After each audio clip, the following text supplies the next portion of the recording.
napildi niya. Salamat, siya ginao. Muna nga sa sawang ninaog si Kristo.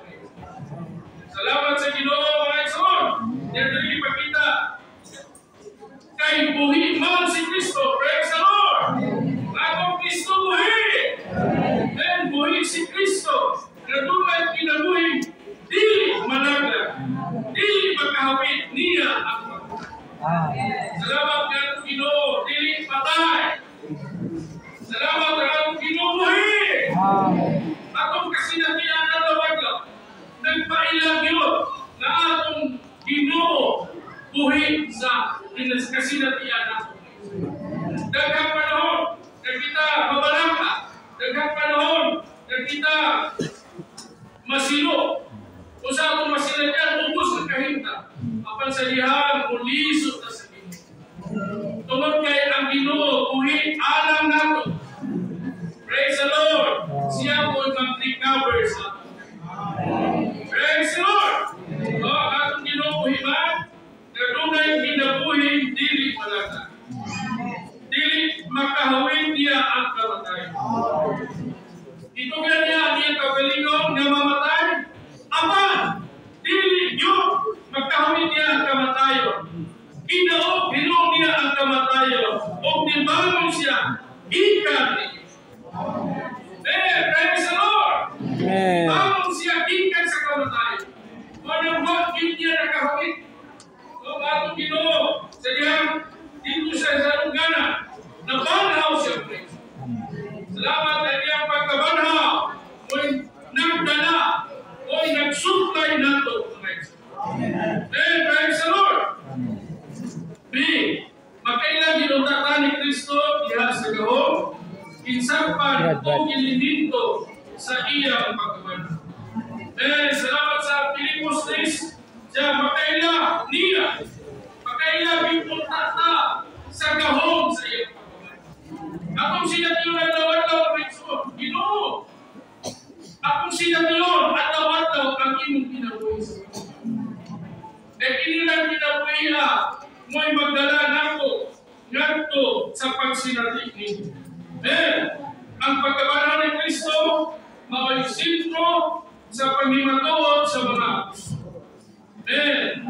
Himaya sa Diyos ang sunugoon niya na si Jesus inaagi sa pagkabanhaw o pagkayag niya.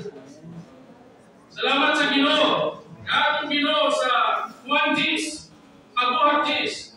Siya, ang atong Ginoo sa ikatulong adlaw nabanaw siya. Salamat sa Ginoo. Panagitan niya. Himaya sa Diyos ang sunugon niya na si Jesus pinagi sa pagkabanhaw sa pagkayag niya. Nagpakita, pagbalik ang pagkabanhaw ni Ginoong Jesus sa iyang pagkatao,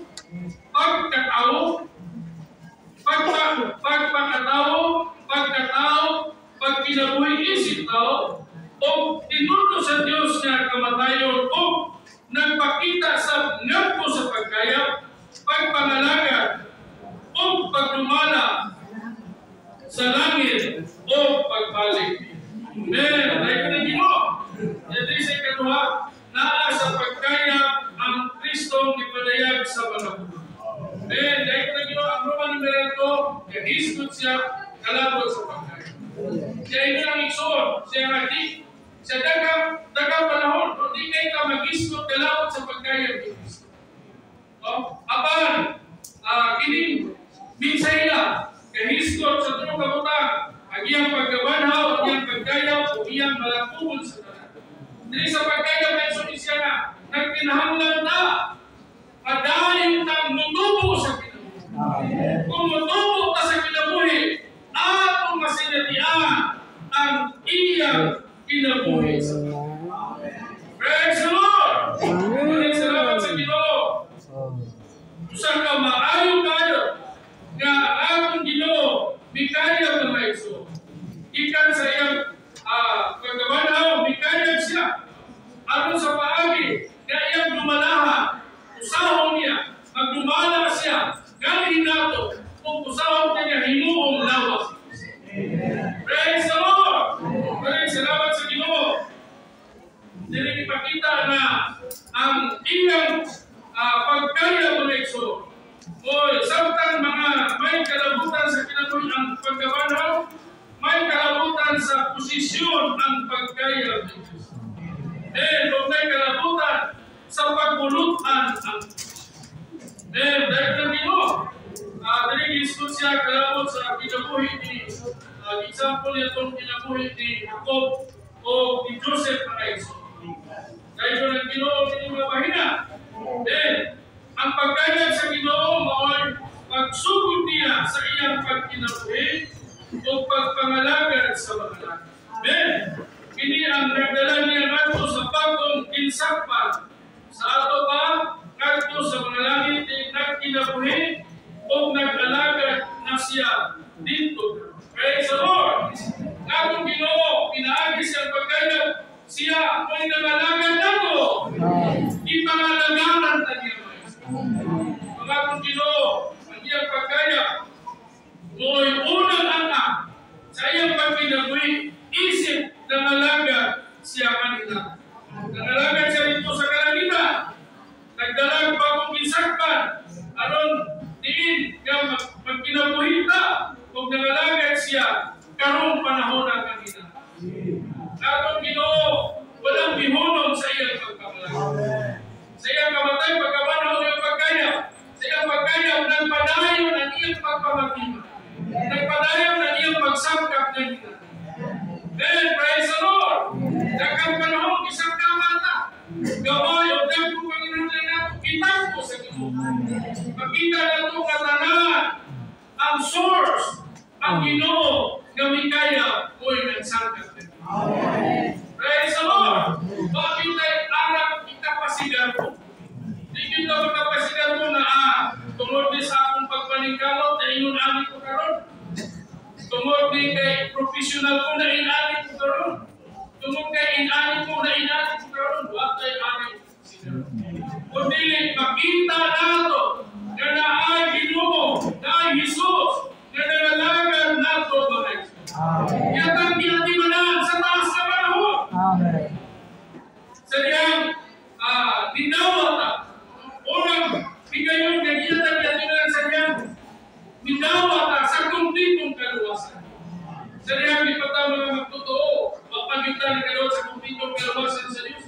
Bakit nato na sinati ang pagpapakita sa Diyos? Puro na tag kaugalingon. Kinahanglan kaugalingon paagi. Kaugalingon diskarte. Pansalihan na kalawata sa kumplitong kaluwasan sa atong Ginoo. Praise the Lord! Di lang ito pasinatyan. Di kita makalibara. Apan, di atong panahon na mo'y pagsugod sa iyang pagpangatiman. Praise the Lord! Muli ang iyang buhat sa pagkayag na ito. See, ang pagkayag sa Ginoo mo'y nagdala niyang ato sa bagong hugna. Sa hugna sa taon na banhaw na nagpinabuhi niya sa mga langit na sintro sa administrasyon niya. Dili ipakita sa hugna 5 na nakita sa patuwa sa trono na upat ka mga mabinuhat na igsoon. Dito na ito ka sungay, ito ka mata, o ito ka espiritu. Naglingkod na karon sa mga langit kining nabanhaw aron magpalakaw sa administrasyon. Praise the Lord! Ang atong Ginoo, kinahanglan mo lang tawtan ni Jesus na po yung auto-perfector sa atong pagtuo. Maraming salamat sa Ginoo na tanan, mga pito, baguhan mga pito, kaya siya may tigpasiog ka mga iso. Salamat sa Ginoo na ipakita na nagbalakaw siya. Nanay administrasyon ng Diyos. Nanay administrasyon ng Diyos. Maraming salamat sa Ginoo sa iyang pagkaya. Nagsugod na siya sa pagbalakaw sa iyang administrasyon.